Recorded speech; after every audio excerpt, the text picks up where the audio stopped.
Welcome to the latest episode of the Low Production High Value Show, a show for and about entrepreneurs. Coming up, my conversation with Tracey Burnett, founder of Leads to Success Global. Welcome to the show. Today's guest is Tracey Burnett. Great to have you, Tracey.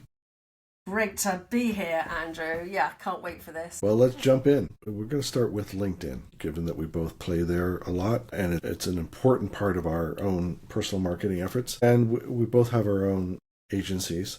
But from your perspective, what's something most agency owners completely misunderstand about LinkedIn? Okay, so a couple of things really. I think there's a lot of so-called gurus who make people believe that it's easy to get leads on LinkedIn. And in fact, there was one came up today, something along the lines of getting 10 leads this week on LinkedIn is doable. Well, I mean, what's the company? What sort of leads are they? I mean, there's so many people misunderstand those top line statements is what I think I'm trying to say without going into the detail. Well, I can get 10 names, but that doesn't mean they're... You can get 10 names, but if you're if those 10 names aren't of good quality, that's a waste of time. If you've got 10 names and you're going to get, I don't know, let's say 3 proposals out of those and you're going to get 1 client, can you cope with 1 client a week? And it goes back to the conversations that we've had about, what are your goals? Because I've got a new client recently taken on that just needs 5 new clients a year. So they might read that line of getting 10 leads in a week and think, A, that's too overwhelming, or, B, what a waste of time. So really, I think people's expectations are raised. And then another real misunderstanding is if they post content, then they are immediately going to get leads. And that so isn't the case. You do need a good, especially if you're starting from practically cold, you do need some sort of runway. So yeah, that's most of the misunderstandings. Well, just on that, when you talk about just posting content isn't going to do it, but do you, the advice you give, is it a balance or some sort of ratio of there's the posting of content, but then there's the proactive prospecting or the proactive engagement, and can you talk to me a little bit about that? Yeah. So almost. When I first started nearly 10 years ago on LinkedIn, I really didn't do any content because I didn't need to, because the inbox was just such a treasure trove of leads. It really wasn't necessary to post content. Of course, things have slightly changed now, but I think that commenting is more important than content. So if you've got a finite amount of time, then I would spend the majority of that time making intelligent comments. Now, what I don't want to see is like good postmate on as a comment. What I'm talking... You've really added to the discussion. Exactly. So what I'm looking for is to showcase who you are as a person, the way you think, to add something to the conversation. Now, admittedly, some people's posts are such utter drivel that to actually comment on them is just almost an impossibility. So to that, I'd just say, well, move on. So what actually drives sales on LinkedIn is the same old, which is building trust, making sure you're authentic, and building relationships with people. So commenting fits neatly into that because everybody loves a comment on their post, don't they? So I think, yeah. It gives us the warm fuzzies. It does indeed. And it does help you help you overcome that whole algorithm problem that everybody seems to be suffering from at the moment. There are probably ways of driving sales, but I think the misunderstandings are more about, I'll do a post today, I'll get a couple of leads by the end of the week. Well, I mean, LinkedIn is even emphasizing comments because it's now providing metrics about how much the impressions that a comment that you made or left generated. And you're probably something to me, I've talked to clients that we work with saying, you want your employees out there active on the platform, commenting, sharing. Like isn't enough. Comment is even better. And a headline that shows how they help their particular stakeholder group, well, that headline is the digital breadcrumb that they leave behind when they comment. And so these are all valuable things, small things, but cumulatively have an impact. But I wanted to pick up on the comment thread and content. Has there been an example in your own efforts of a piece of content or a comment that ultimately led to some enriched conversation and then potentially a client engagement? I don't think any one post leads to a client, and I think it's about doing things, the right things, consistently that lead to clients. But is an example where a comment or a piece of content was a catalyst? Again, it didn't close them right away, but it started the dominoes falling.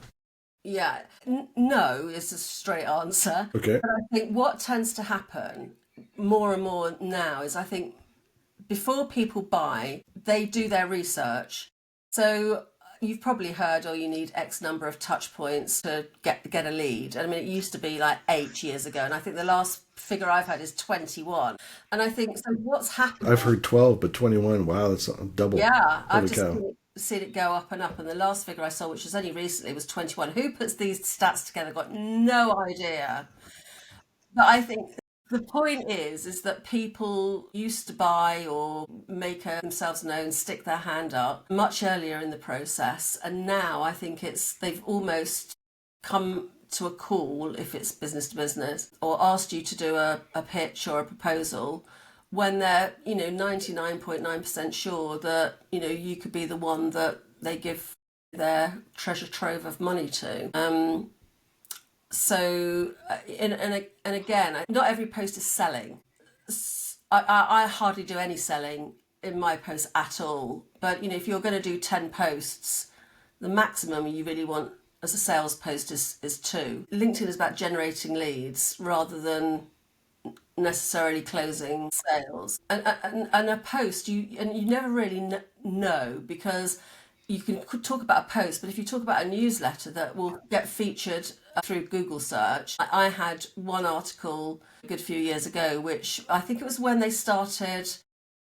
introduced followers as well as connections. And I did an article which was followers versus connections. I mean, something really simple. And that post still gets traction, or that article still gets traction today. And so I tried to replicate it, and it hasn't done so well. But that's, I suppose, indicative of how timeliness can help as well. But why it still gets traction, I have no idea. But people come to me and say, oh, I saw you on LinkedIn, but they could have seen you via Google.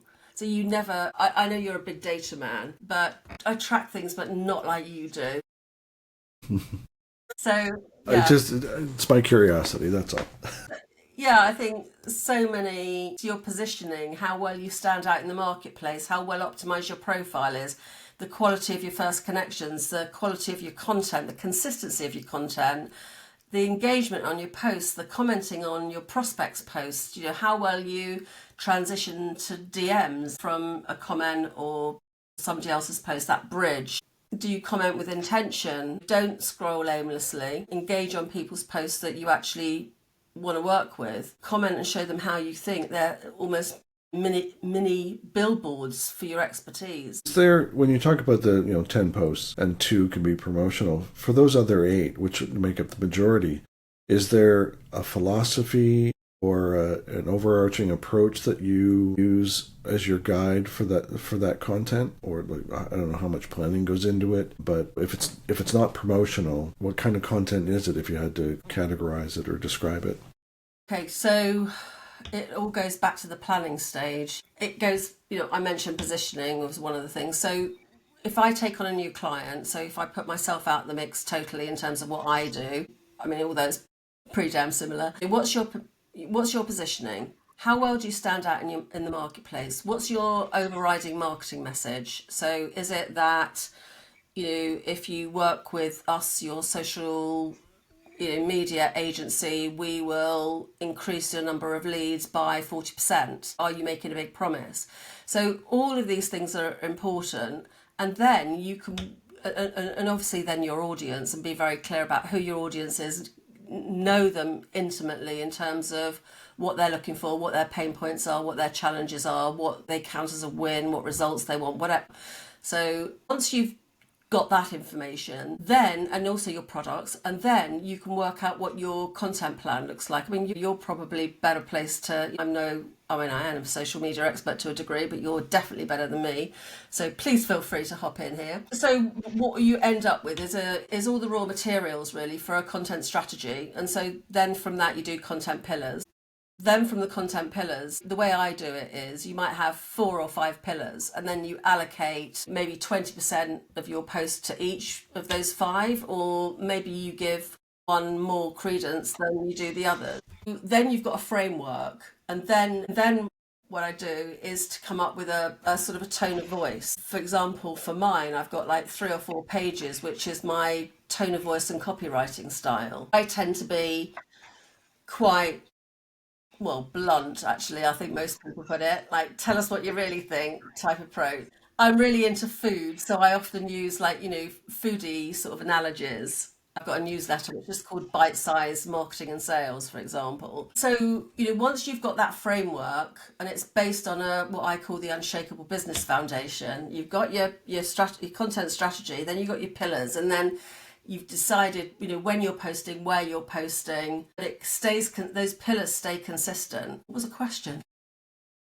Well, your approach to planning to content, but you've been laying it out. Like, your planning includes identifying the pillars and then deciding how much content for each pillar there will be. I guess the follow-up question to that is, do you look at analytics, and again, not to get in the weeds about data, but to say, okay, if there was 4 or 5 content pillars, of those pillars, the content related to these 3 pillars performed the best. So do you adjust the ratio? Do you ever kill a pillar? I suppose the pillars are things that you want your audience to know about. More importantly, what your audience need to know about and want to know about. And I think it's generally a mix of, ultimately, that are going to get a lot more traction than others. That, I don't think that makes the posts that are less popular, if you like, any less important. Because if people are, going back to my previous point, if people are going to do their research on you or the business, and we're equally talking about company pages as well as personal pages, if they're going to do their research, they need a rounded view of who you are or what the company is. So as I say, data is useful, but it's not everything. And I think when you're working with big companies like that it's really important. Working with smaller companies as I do, yes, data's important, but it's easier in a way to determine what's working and what isn't.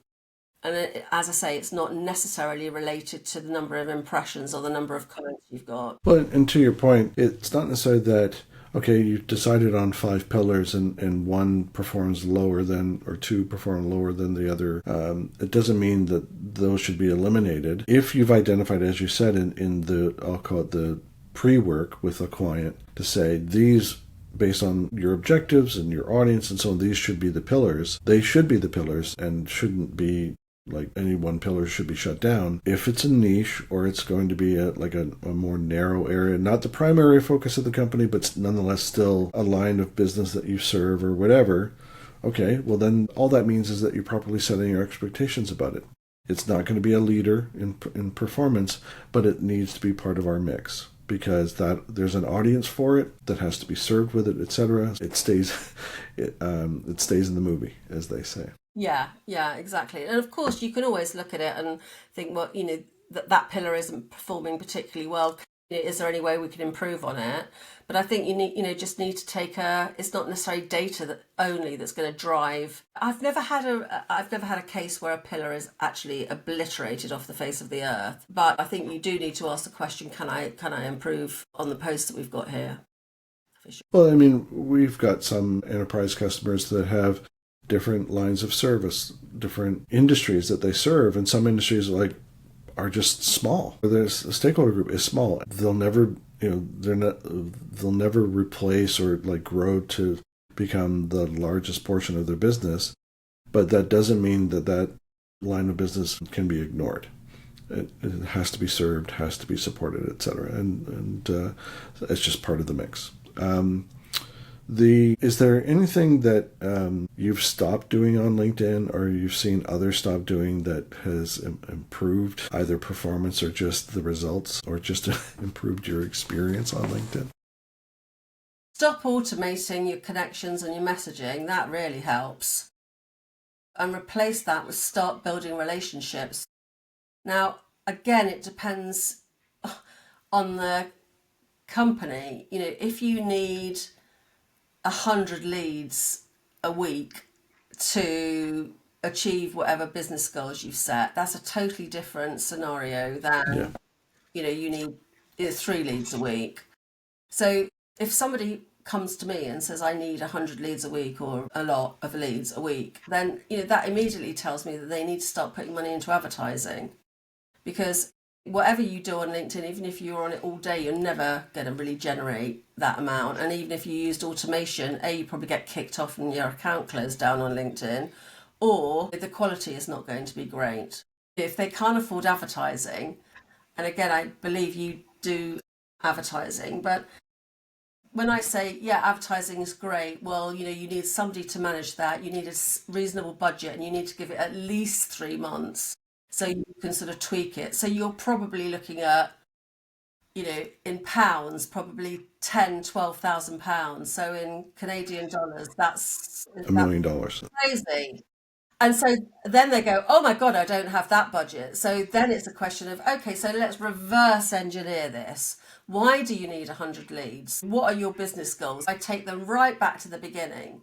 So for example, a client who wanted to achieve £1 million in turnover, I said, you're never going to do that without advertising. So what we decided to do, that we were going to split it into 4, taken from just simply 3 clients. And the other 250,000 was going to be made up of a number of smaller clients. And then, that was much more manageable to do without advertising, and to build relationships when the bulk of your revenue is going to come from 3 businesses. That's a lot easier. I mean, it might not seem it, but it is, because I truly believe that personal touch and authenticity and building trust are the ways, certainly for smaller businesses, to thrive. Well, and just to drill down on that a bit, I mean, those 3 clients that are worth £750,000 or dollars, that's about increasing share of wallet of existing clients potentially. So that means it's more investment in the relationship management and making them feel highly supported. It's high touch versus, I mean, it's the old adage about it's easier to keep a customer than acquire one. And so the other 250,000, there's going to be some effort there. But to your example about the 100 leads a week, the question comes like, how are they getting 100 leads a week before LinkedIn? What are they doing for lead generation just in broad terms?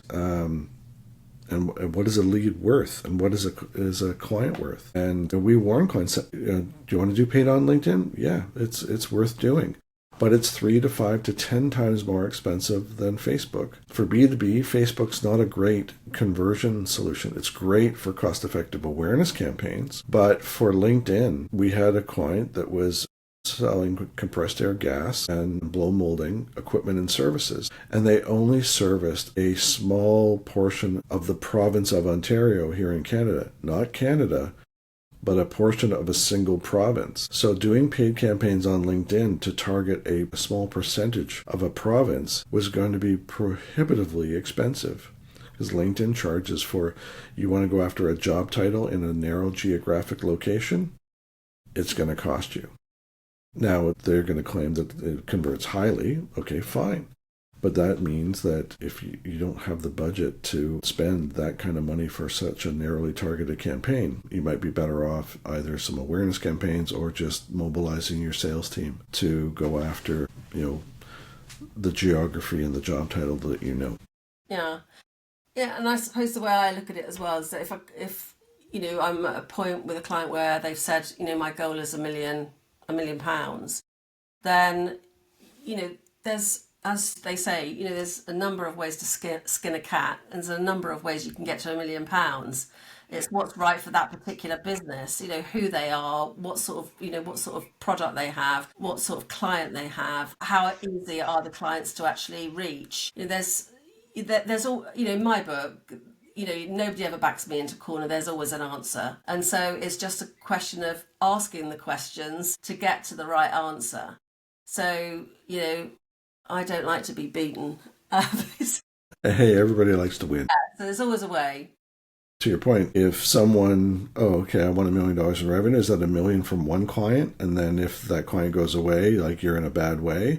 Or do you want 10 clients that are worth 100,000 Yes. each? Yeah. So I think if you're looking at, in this case that I'm citing, 3 at 250,000, then, it's not going to be one person probably with one budget pot that's going to give you all that business. So if you're obviously looking at a bigger company, and so the chances are that you've got a number of personal contacts within that business. So it could be the CEO, it could be the CMO, it could be the CFO, it could be heads of.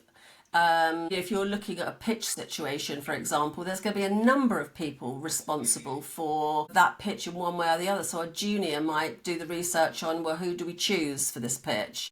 Right up to maybe the CEO who has the final say and only really comes into the equation at the very last presentation, for example. So if you're targeting, I don't know, Apple or wherever, then you need to identify all the different people within that business that can potentially provide you with that 250,000 of revenue.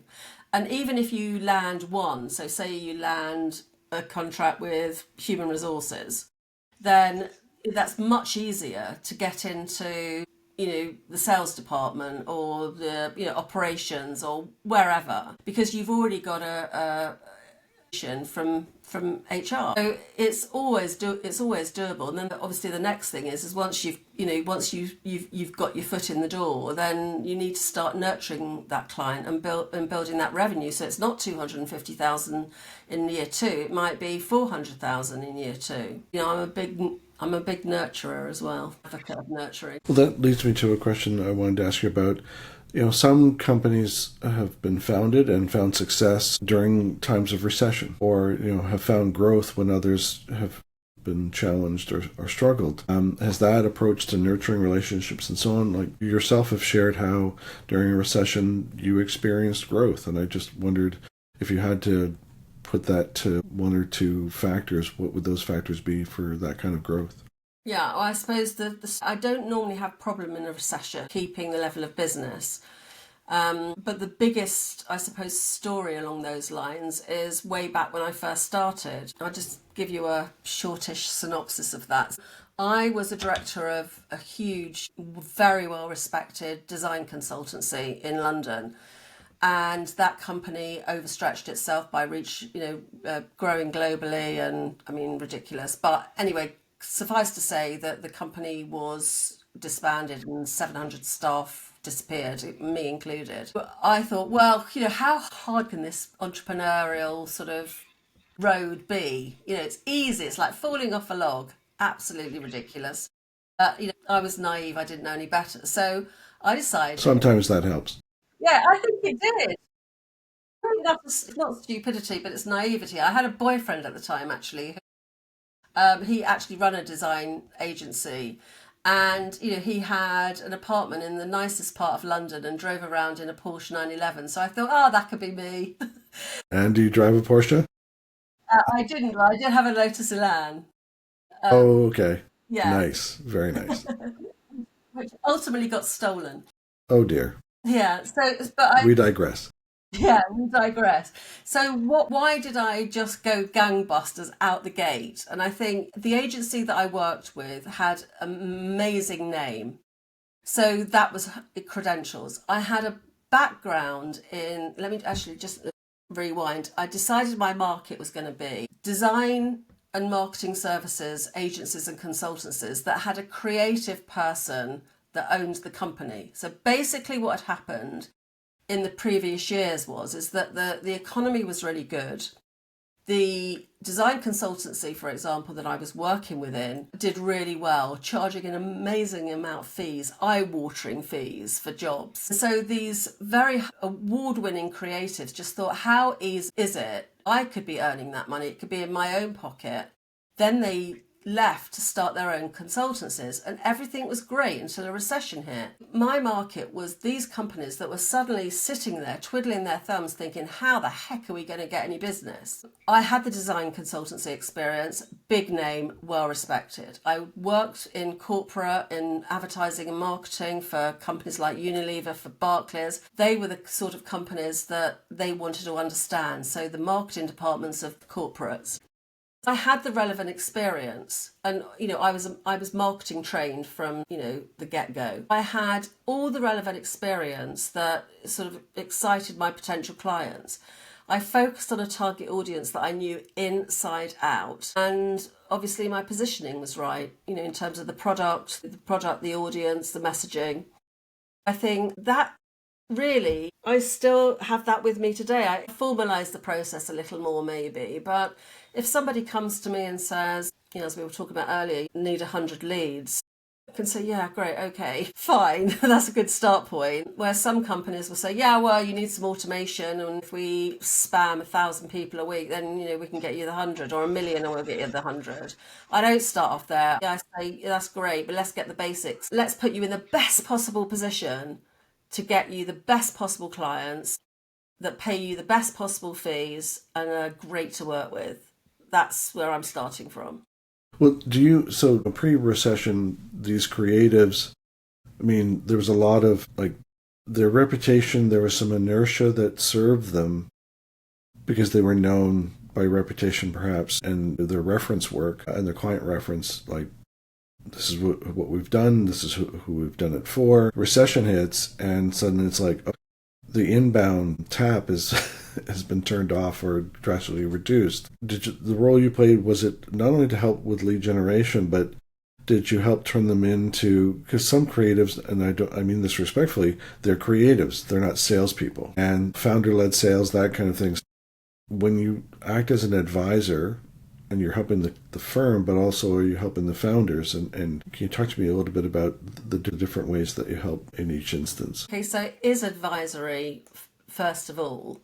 And you get the positioning, product, audience, messaging, etc. You can do all that. You can give them a sales marketing strategy, give them a content strategy, you can give them a content plan, and you can say, okay, go. Now, that works with varying degrees because it depends, as you've just alluded to, it depends on the experience that this founder has. Before I even start a marketing strategy, I'll always say, what's your budget and how much time have you got?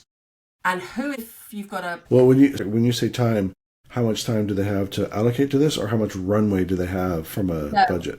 Allocate to marketing, because as we said earlier, consistency is almost one of the most important things. There's no point in thinking, oh, well, I'm not very busy this week, I'll do 10 posts, and then for the next 2 weeks don't do anything. So I'm interested in how many hours can they dedicate to marketing and sales in any 1 week or day or month.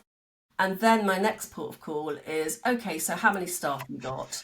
And what skills are within that business? Because I know if I'm dealing with a small company that budgets are going to be low, and also these days as well, people are pretty time poor. So what I'm trying to extract is every possible hour that is within that company that can help with sales and marketing. And I believe that employees should contribute to marketing and sales in some way, even if it's just commenting on a post. So I worked with a consultancy that had 35 people, and they didn't want to hire a marketing person, which that size of company, it's madness. But anyway, let's run with that for the minute.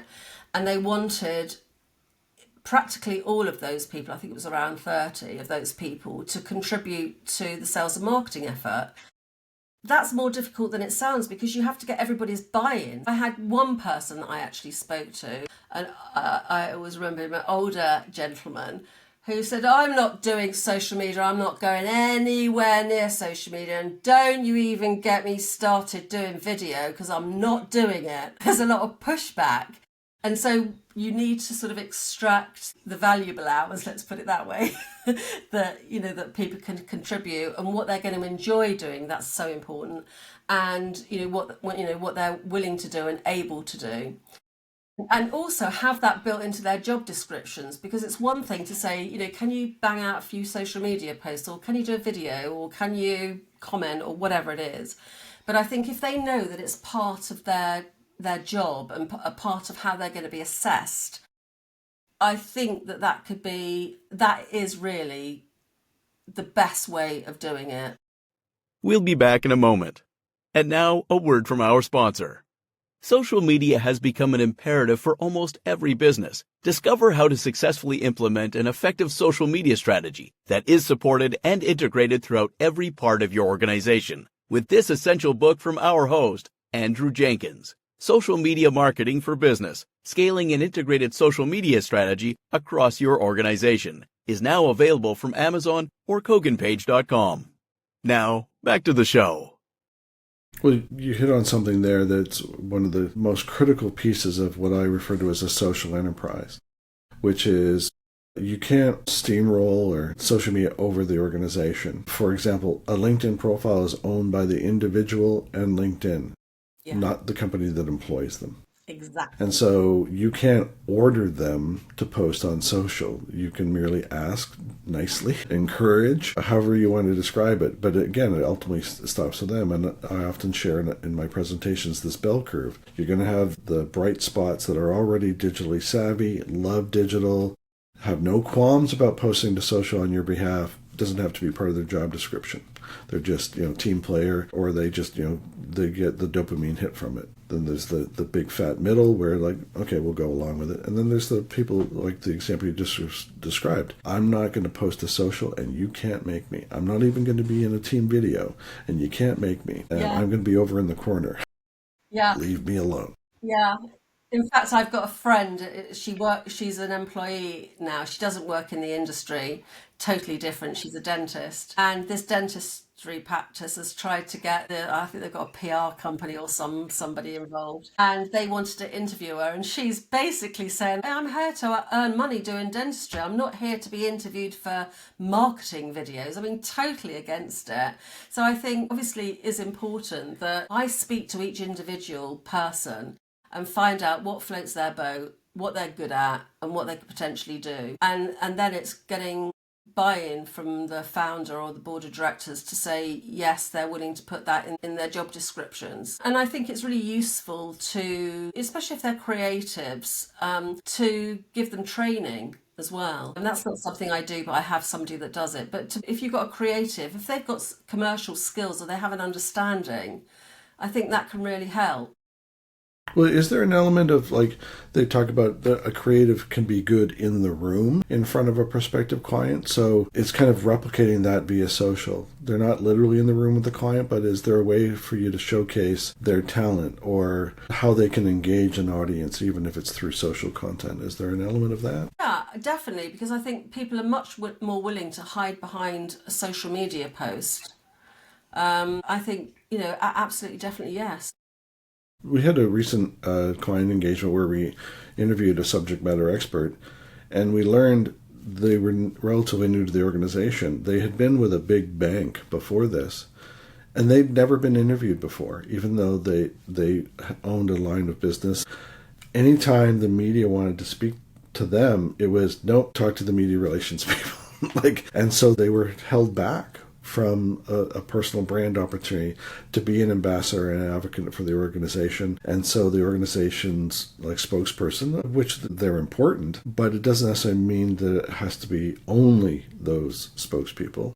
And so they were a bit excited and nervous to be interviewed for the first time on behalf of the company that they represented. It was a very interesting situation. Yeah, and in that case, if that person's important, then get them some social media training because they could be willing but nervous. And so if that's the case, and it's going to benefit the business. And I think the beauty of working with smallish businesses, as I do, that I'm almost a part of the business. I know the people. And, you get a feel for the business, especially by the time you get to this point of, okay, how are we going to actually implement all of this? I've worked with them for a while on their positioning and whatever, and probably spoken to a number of people. I get a feel for what that business is good or bad at and what's going to work. Because at the end of the day, what's in my mind, going back to what I said earlier, is they want £1 million by the end of the year. How am I going to get there? So if I can't go that route and I've got a blockage, I'm going to divert to somewhere else. Where are you at now? Are you at 950 or are you at 99,000? It's either going to be a short path to the goal or a very long year. Exactly. And at the end of the day, I think, we've said before, if not in this conversation, a previous conversation, we are partners with our clients. And I think there is an element, I mean, many years ago, I used to do LinkedIn outreach on behalf of businesses. So I did everything for them. I really didn't like it. But basically what I found is that once they'd said, okay, here's a sum of money every month, go and get me some leads on LinkedIn, basically. They just washed their hands of the whole thing. And it wasn't a partnership. I can't do everything on my own. I'm not them. I'm not their business. I haven't got a good enough understanding of their business if they're just going to give me a check and tell me to get on with it. And I think, although it's not at all like that now, there should be an understanding that I've got a set of skills, the business has got a set of skills, and ultimately it's their business. I'm all in to get them the results they want, but I need them to be all in consistently over a period of time, that it's not a one and done. It's not, oh, let's do this nice little marketing project and then go back to hoping that the phone rings or an email pings. It's they may not have the in-house capability, or they just don't have the bandwidth and they need help. But that, to your point, does not absolve them of being involved and being a collaborative partner, or to help, to use Jerry Maguire, to help you help them. And yeah, they can't just like, here's my monthly retainer, here's your fee, and call me when there's a lead. Yeah. And I mean, maybe I'm not very business savvy, but what they pay me isn't so important to me as getting them results they want. I get more upset with people not pulling their weight than I ever would over a fee. Well, how you talked about how you used to do some outreach and so on over the decade or so that you've been doing this. How have things evolved from the kinds of support that you provided in the beginning versus now? Talk to me a little bit about that evolution. Okay, obviously I've been in business 35 years, so things have changed. I'm talking about, in the beginning, a phone and a car and a binder for proposals. We're a million miles away from that now. The proverbial Rolodex. Yeah, exactly. And the funny thing is when I came out of corporate and started my own business, I bought this computer. And somebody said to me, you never need anything more than that. I mean, what a joke that was. But I also felt I needed a secretary to go with the computer, because I couldn't ever envisage using a computer because I'd never had one. It is quite amusing when you do look back on these things. So those days are long gone. And then I suppose the other pivotal point really was when I decided that I was fed up with Facebook, which was my main social media platform, and I decided to have another go at LinkedIn. And I thought, okay, I'm going to take this seriously. There wasn't really many LinkedIn courses, and nobody really used LinkedIn at the time to any, great degree. And so I did, 2 or 3 little courses on LinkedIn. And then I started to use it for myself and interwove my process and my the way I work with the advice that I'd got given. And then it really worked well for me. So I thought, why don't I offer this as a service? That's how the LinkedIn training came into being. And in the beginning, it was done for you.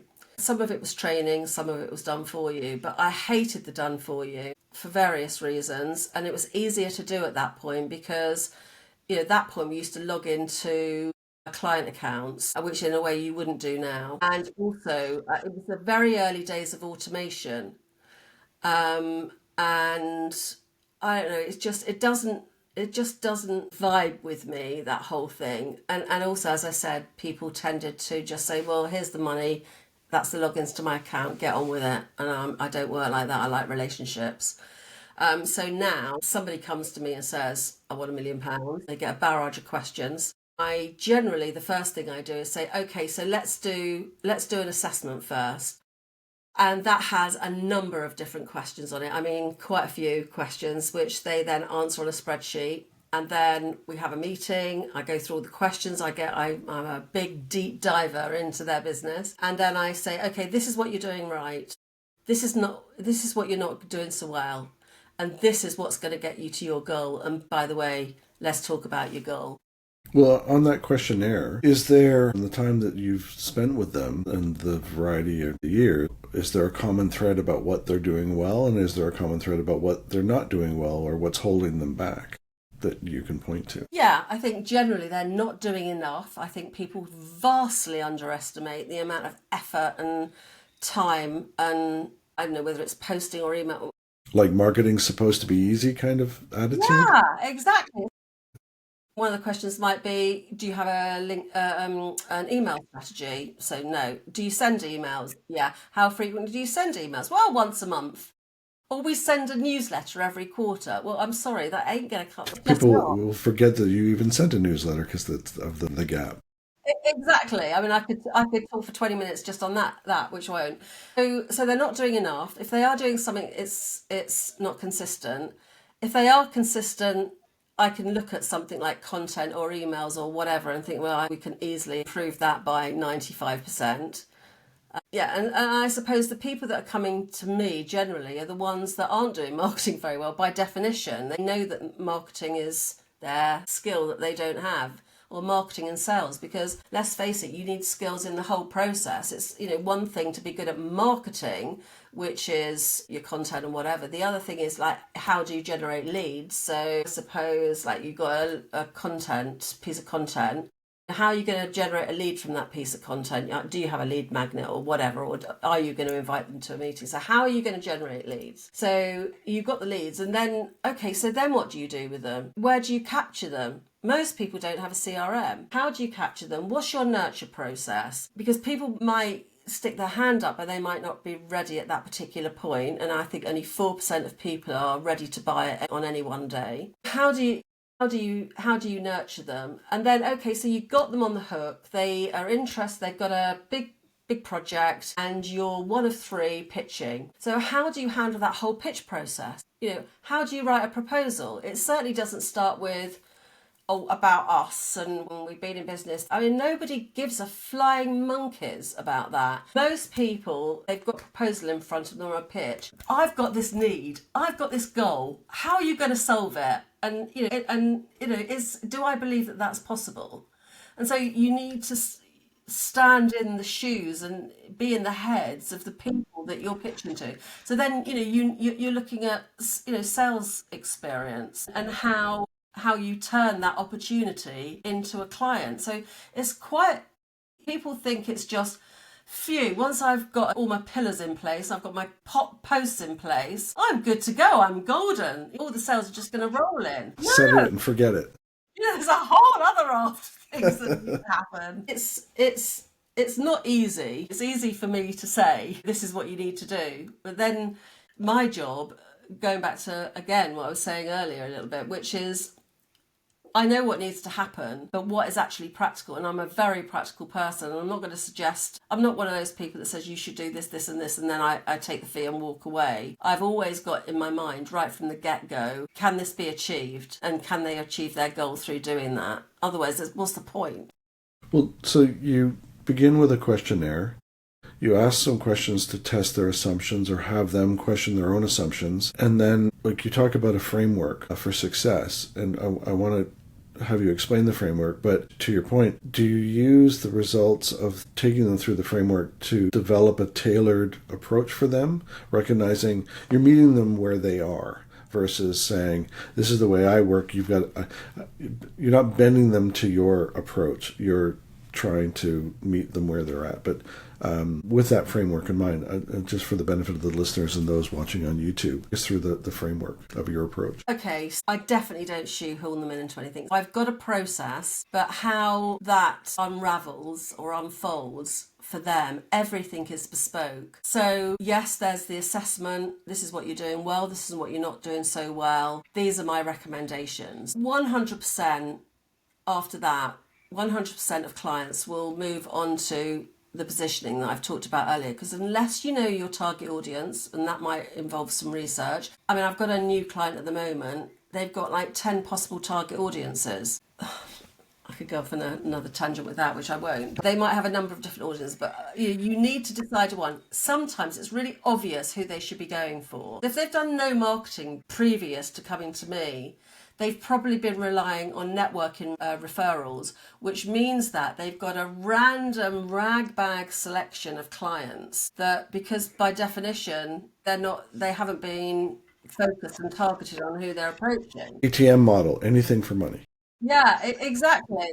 That's exactly it. So again, the work that needs doing is going to be, sometimes I can read the questions, have another conversations, doing a deeper dive into those questions, and things become clear to me from the get-go, or some things become clear for me from the get-go. Other times it's harder work. So this new client that's got all these target audiences, that's going to be harder work. We're going to have to do some testing before we decide on, we might decide on one, we might decide on three. I don't know at this point.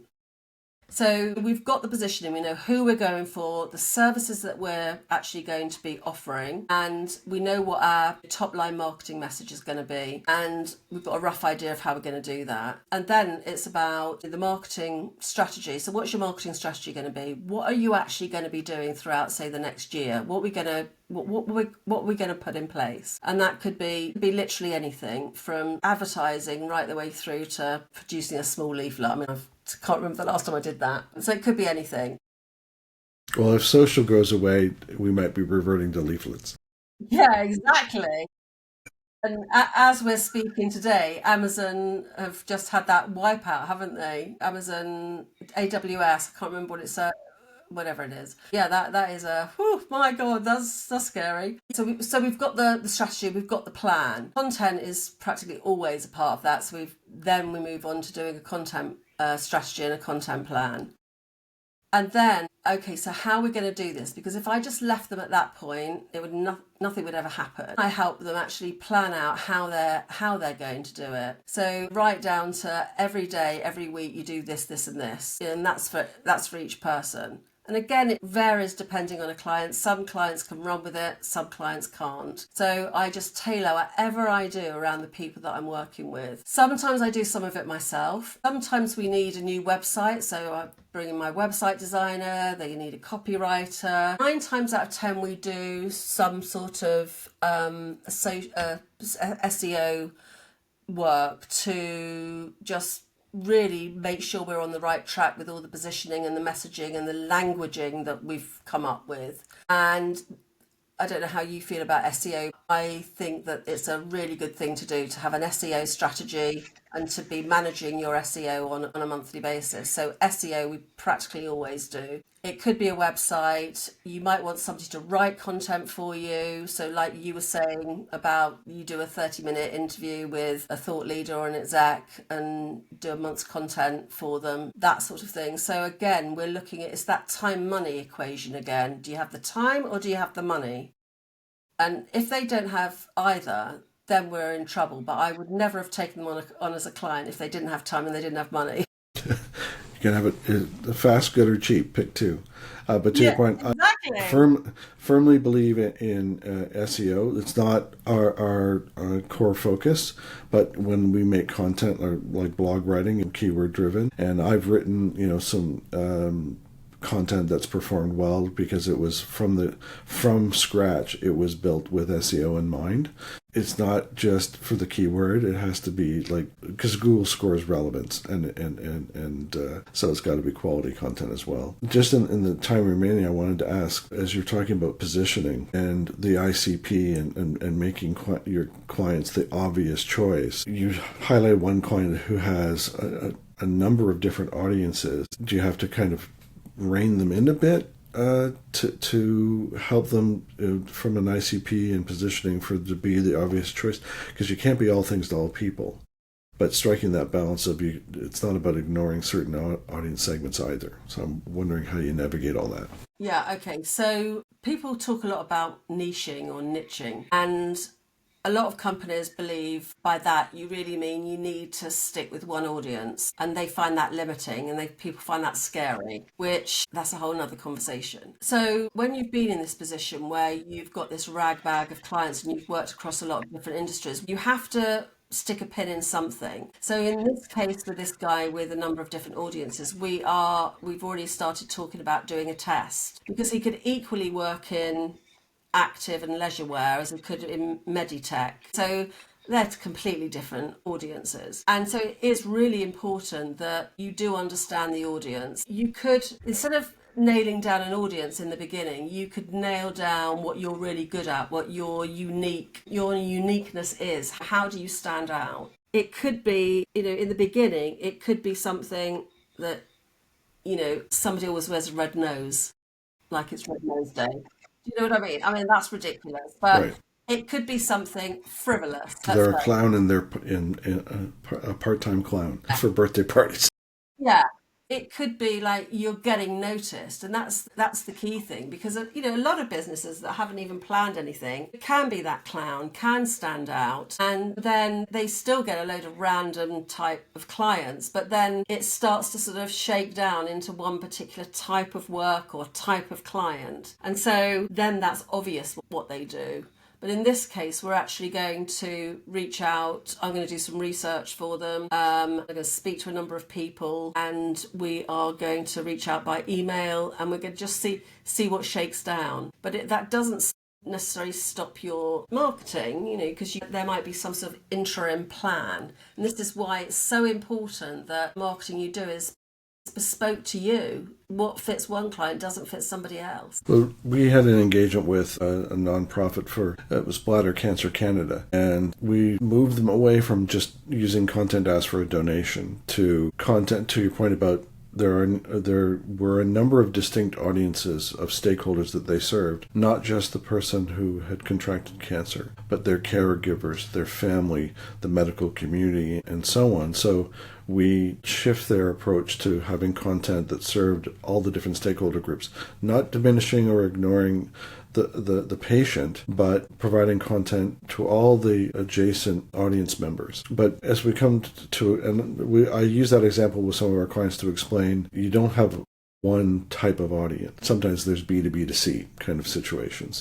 I've got a similar story, actually. So somebody that is selling into like later living, I think you call it. I don't know what you might call it in Canada. Yeah, exactly. And so you've got the person that's going to be moved into new accommodation, but you've also got the people maybe that are paying for it. You could have the sons and the daughters, and you can do a whole like story around a family. They're all decision makers, really, aren't they? And I suppose it's similar to a company, but when you've got that feeds into content, because if you're talking about the Jenkins family, and old Mr. Jenkins is going to be put in care, then it's just not him. Yes, he needs to be happy, but there's a load of other people that need to be happy about it too. We went through this experience I have two brothers, and for my mother, and it was like the directors of the board making the decision. Yeah, exactly. It's exactly that. But it gives you a really good content opportunity, doesn't it, as well? That it's more interesting. You much rather read about a family than you would read about this CRM can track whether or not it's the daughter phoning or the sister or whatever it is. It's just more interesting to read a story and something human, which goes back to the human based again. It's critical. I wanted to just jump back to something you mentioned earlier about when you lay out a marketing strategy and you talk about like sort of a high level, right down to what you need them to do weekly, daily. How do you avoid them feeling overwhelmed if they look at the broad scope and going, oh, that looks like a lot? Well, in many cases, to your point, they've diminished or they've ignored just how much effort marketing requires. But how do you stop them from losing, holding their breath? First of all, of course, we've already had the conversations way earlier about how much time, how much money have you got. So you've prepared them to some degree. Yeah, and I've double checked that time and again. And then it's one thing to face somebody to be facing a content strategy and a content plan. That's overwhelming in itself because they don't know what to start with. And so it's less overwhelming almost to break it down into smaller chunks. They can just say, okay, today or this week we're doing this, but they know the overarching goal or plan or whatever. And then how I come back into the mix is we have a meeting, say once a month. I can look back at what they're doing, what they've done, how well it's gone. I can have a view on that. Then I'm checking in with them. How's it going? Are you finding it overwhelming, or is this easy, or do you think anything should be changed? I mean, so it's very much, marketing isn't static. If it was, I'd still have the phone and the wire binder and the car. So Still be handing out the leaflets. It's still handing out the leaflets. And I think, things change, don't they? And also when you haven't done much marketing before, I'm no, crystal ball gazer. So, I can use my 40 years, 40 or however many years experience is, flipping out 55 probably, 50 years experience, that I've got a pretty good idea, obviously, by now what works and what doesn't work. But, everybody's different. Every company's different. Is different. You don't know, so you're continually, and I still do that, for God's sake. I've got a new product that I'm sort of developing now. It changes. I am thinking of using other social media. I never stay still. So if I haven't stayed still in 35 years of running my own business, I'm not going to believe that my clients are going to do that either.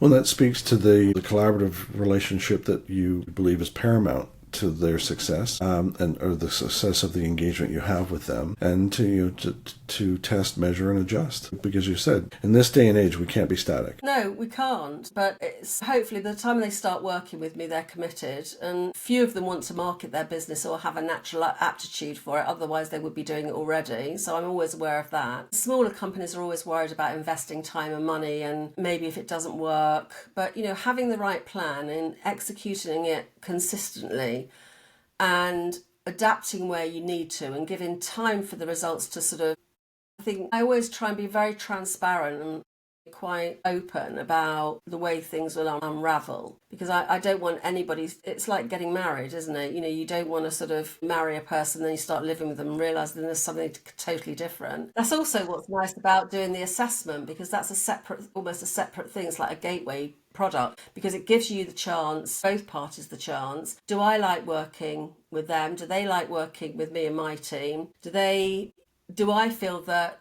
it's going to work? Is the necessary bits and pieces there for me to turn those ingredients into a really nice cake or not? Are they going to be reasonable to work with? So all of these things, it's a little bit like, am I going to get engaged to this person or marry this person? And it works for both sides. And so you're respecting their time, and you're hopefully setting each other up for success in a working relationship.